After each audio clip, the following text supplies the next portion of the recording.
Welcome back to Leadership Unleashed.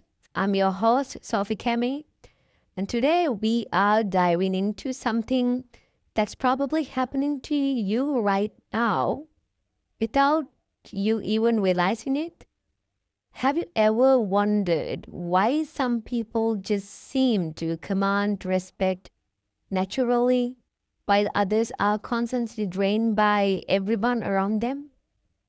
My guest today is going to reveal the hidden psychological behind what they call energy harvesting and how mastering this one skill can transform you from a reactive follower to natural leader. So let's jump right in, okay? The first question, what exactly is energy harvesting and why should our listeners care? Dr. Mark? Thank you, Sophie. Imagine if I told you that right now, people around you are unconsciously draining you most valuable resource, and it's not your time or money; it's your emotional energy. Energy harvesting is this concept from modern media theory that explain how people unconsciously seek emotional reactions from others to feed their own psychological needs. That's fascinating. So you're saying this isn't just people being dramatic? There's actual psychology behind it? Exactly. We live in what researchers call an attention economy. Every notification, every person who dumps their problems on you, every colleague who constantly complains, they're not just taking your time, they're harvesting your emotional energy. Okay, I have to stop you there because this is hitting close to home. Can you give us some concrete examples of what this looks like in real life? Absolutely. Think about your last week, Sophie. How many times did someone else mood completely shift yours? Think about it. Maybe it was colleagues' complaints that left you feeling drained, or social media drama that had you fired up, or family arguments that hijacked your entire evening. Guilty as charged. So, what's the cost of this? Why does it matter for leadership? Here's the brutal truth. If you're constantly reacting to other people's emotion states, you're not leading, you're being led. Real leaders understand that the emotional state in their most valuable resource. When you let others control your emotional responses, you're essentially giving away your power to influence and inspire others. Person who stays calm in chaos naturally becomes someone others look to for guidance. Precisely. People are naturally drawn to follow those who remain stable when everything else in is chaotic. Now, when you say zero emotional reactivity, are you talking about becoming some kind of emotionless robot? Because that doesn't sound very leadership like to me. Great question, Sophie. I'm definitely not talking about becoming emotionless. I'm talking about becoming emotionally strategic. Zero emotional reactivity means you choose your emotional responses instead of letting others choose them from you or they for you. Can you break down how this energy harvesting cycle actually works? Sure, Here's a typical pattern. Someone creates dramatic or negativity, or someone creates drama or negativity. They unconsciously seek an emotional reaction from you. Maybe they want a validation, attention, or just not feel alone in their chaos. If you react emotionally, you are feeding their psychological need. But meanwhile, your energy gets depleted and scattered. And when you don't react, Okay, when you master emotional non reactivity, you become like a mirror. The energy bounces back to them. You maintain your center and clarity. People start seeing you as the stable, reliable person, the leadership material, counter intuitively, and actually gain energy instead of losing it. that's complete flip from what most people experience. How do we actually develop these skills? I teach three core pillars, Sophie. The first one, what I call post protocol. Before you react to anything emotionally charged, pause for 3 seconds and ask yourself, is this reaction serving my goals or someone else need for drama? 3 seconds. That seems almost too simple. I mean, you say it's just 3 seconds, it's really simple. Does it really work? It's deceptively powerful. Most emotional hijacking happens in the first instant. Those 3 seconds give you prefrontal cortex time to engage instead of just your emotional brain. What's a second pillar? The energy audit. Start noticing who and what consistently drains you. These are your energy harvesters. Your energy isn't unlimited.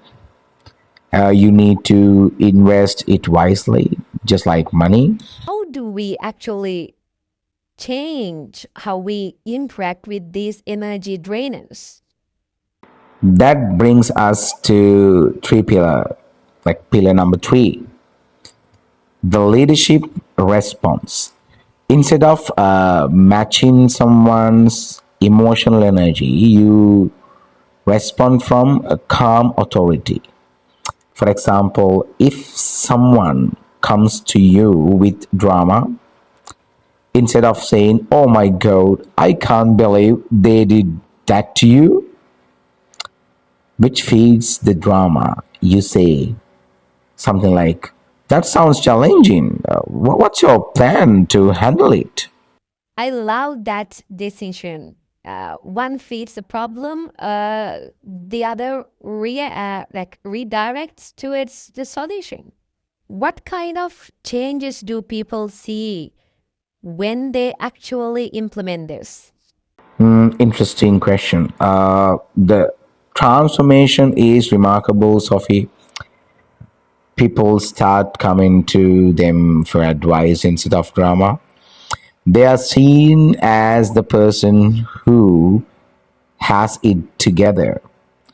I've watched managers get promoted after they stopped reacting to office gossips.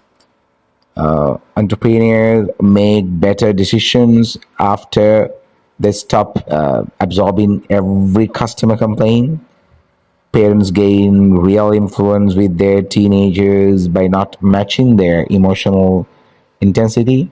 So, this isn't just about feeding better, it's about becoming more effective as a leader. Exactly. When you stop letting others harvest your energy, you have more energy to harvest your own potential. That's really important. Your emotional energy becomes the fuel for your vision, your goals, your impact. I'm curious, isn't there a risk of people seeing you as cold or disconnected? That's a common concern, but it's actually the opposite. When you are not constantly emotionally reactive, you can be more genuinely present. You are not distracted by your own emotional turmoil, so you can actually listen better and respond more thoughtfully. This has been incredibly insightful. If our listeners want to start implementing this today, what's your your number one recommendation for them? Okay, I can say like this. Start with the post protocol this week. Every time someone tries to trigger an emotional reaction, pause for 3 seconds. Not how different you feel at the end of each day when you are not being emotionally hijacked by everyone else's agenda. And I imagine they'll start noticing patterns in who their biggest energy hostess are. Absolutely. Awareness is the first step to transformation. Before we wrap up, what would you say to someone who thinks this sounds manipulative or calculating? Ladies aren't born, Sophie. They are forged by choosing their responses instead of letting others choose for them. This isn't about manipulation, it's about taking responsibility for your own emotional state so you can better serve others. Powerful stuff. Where can listeners connect with you to learn more? Yeah, we are planning to start new workshops for them, especially for the leaders. I mean, the diplomats, also the students who likes to learn about this. Also, the politicians.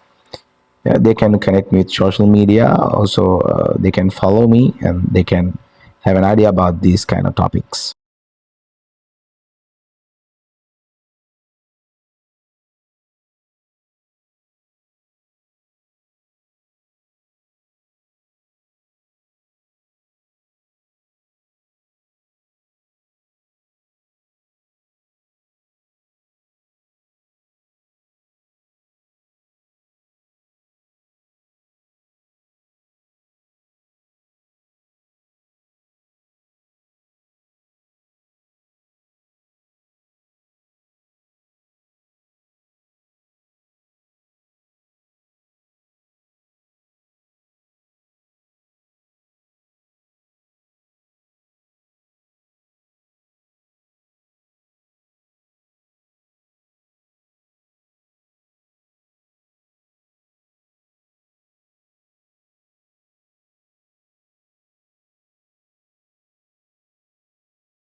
Perfect.